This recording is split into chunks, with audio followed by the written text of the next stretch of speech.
everyone! Kamusta? So for today's video, maubra kita sa guacamole na nag-originate sa Mexico.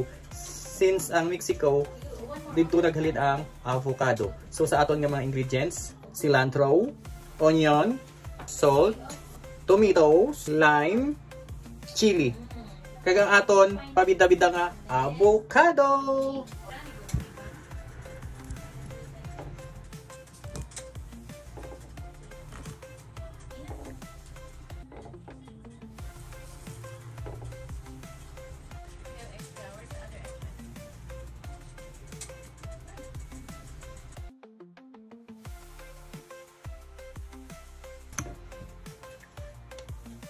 Tapos na, tilawan na naton. So mas maayo kung may ara ka nga chips o kung tortilla chips para nga i-dip mo sa aton nga guacamole.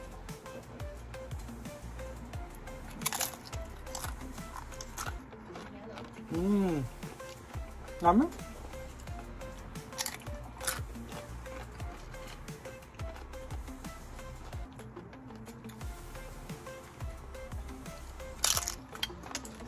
Try mo man nga obrahon ang ingredients sa comment section. Follow for more.